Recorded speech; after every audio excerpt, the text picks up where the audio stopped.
please email it to documentsdni@mail.house.gov. With that, I recognize myself for my opening statement. Today's hearing gives us the chance to hear from stakeholders about the impacts of transportation legislation passed in the 117th Congress. It's 36 years I've been here working these issues, and the forces of inertia and not getting things done in Washington are quite strong. And I'm proud of the work of this committee and this Congress as a whole for these last 2 years to break through that inertia and deliver for the American people. We delivered on the challenges to the transportation sector from COVID-19, faced with crumbling transportation infrastructure, been neglected for years. We delivered, and when faced with the climate crisis and a desperate need for government leadership in order to decarbonize, again, we delivered with separate legislation. This Congress has passed 3 bills that will grow the economy, strengthen global competitiveness, create good-paying union jobs, can't be sent overseas, and make our communities more resilient. The Rescue Plan, American Rescue Plan, the Infrastructure Investments Jobs Act, so-called IIJA, and the Inflation Reduction Act. Almost 4 years ago, the committee held a hearing to kick off the 116th Congress, and we called it the cost of doing nothing. We looked at what would happen to the U.S.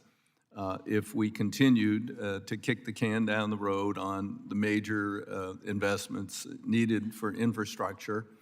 I started an attempt to get a major increase in surface transportation back under President Obama.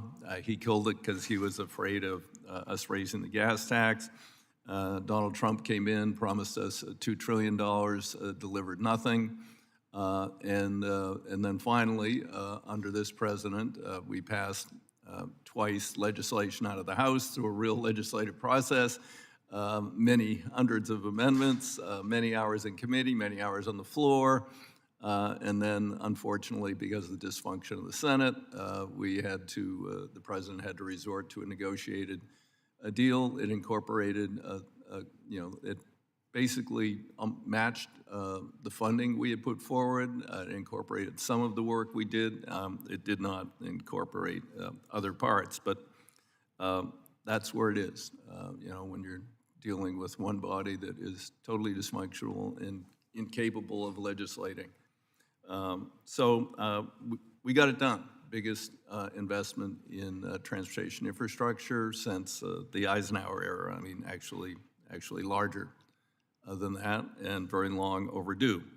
The American Society of Civil Engineers estimates the deterioration to have a price tag of over $2 trillion just to bring it up to a state of good repair and to begin to address future needs, begin to build in more resilience for severe weather events, sea level rise, and other things. So that's something of which the committee and the Congress can be proud. The money is rolling out. And then, of course, there was the COVID-19 pandemic, we had amazing problems with transit, aviation, and others. And again, Congress stepped up, first passed the CARES Act, the Consolidated Appropriations Act of 21, and then the American Rescue Plan. We managed to keep the trains, buses, and subways running.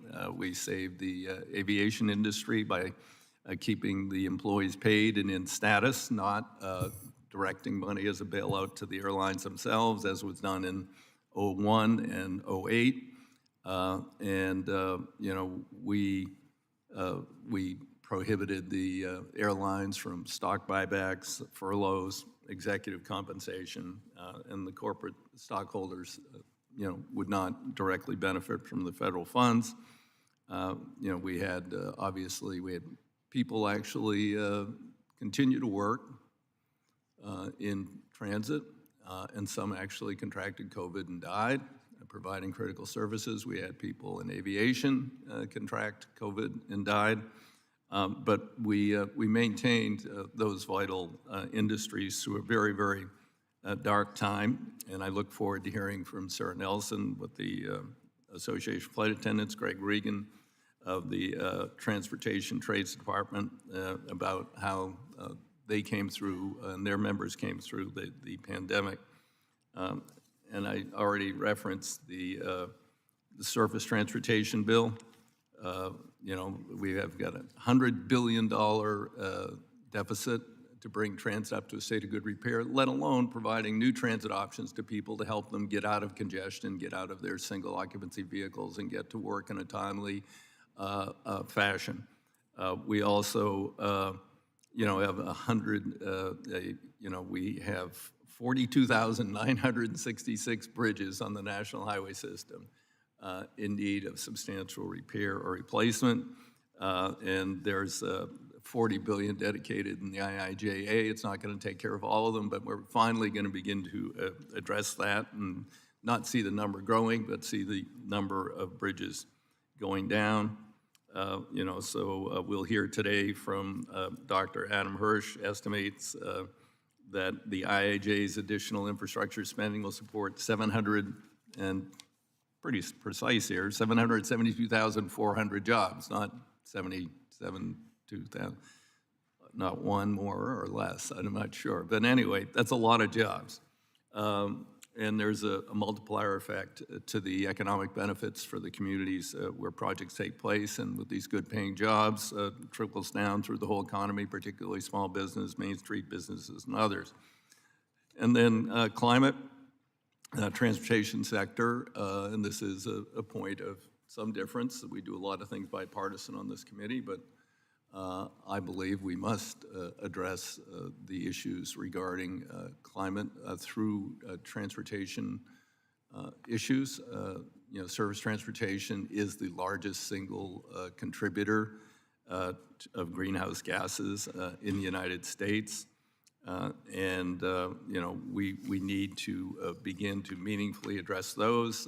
We had provisions in the bill passed out of the House that would have been more effective, but there is still significant investment being made through the IIJA with you know, what will be done, and also through the investment IRA bill in terms of tax credits for EVs, charging stations, you know, more money for transit, more money for rail, and then actually, you know, looking for alternate fuels, working with the industry for alternate fuels for aviation and other sectors. So I think it's been one heck of a ride for the last couple of years here, or maybe it's starting 3 years ago with the pandemic.